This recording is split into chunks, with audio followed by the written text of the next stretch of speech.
Hello! Je pense qu'il est temps de faire les présentations. Bonjour les mélomames.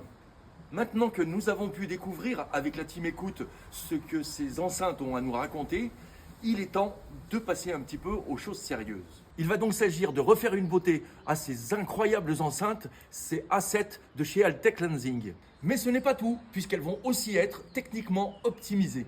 Je reviendrai sur les détails dans une prochaine vidéo. Mais avant ça, plongeons-nous quelques secondes dans l'histoire de ces légendes. J'en profite pour remercier du fond du cœur Christophe, un ancien de chez Altec Lensing, qui m'apporte beaucoup de soutien et d'informations concernant ce projet. L'histoire des voix du théâtre commence dans les années 30, quand le cinéma devient parlant.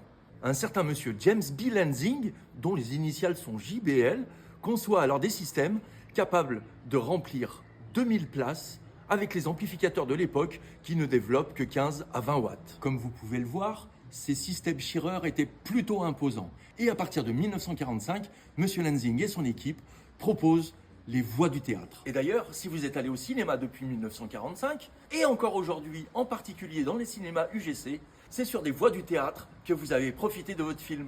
Les voix du théâtre, c'est bien une gamme et pas un seul modèle. Ici, c'est une A7. Pour les très grandes salles, il y avait les systèmes A1, A2 ou les ensembles A5 pour les grands cinémas. Sous cette apparente simplicité, c'est une merveille technologique qui a été inventée. Sur cette légende, 3 éléments essentiels. Tout d'abord, le haut-parleur de 38 cm est monté dans une ébénisterie hybride. Un pavillon court et un basse réflexe. Il y a ensuite le moteur de compression et le pavillon de diffusion. Suivant les installations, le haut-parleur de 38 cm, la compression et le pavillon pouvaient différer. Pour ceux que ça intéresse, je reviendrai dans une prochaine vidéo sur les équipements qui sont sur les miennes. La prochaine étape va donc consister à refaire une beauté à ces ébénisteries ainsi qu'au pavillon. Je vais également vérifier que tout va bien sur les 38, mais ça semble être le cas.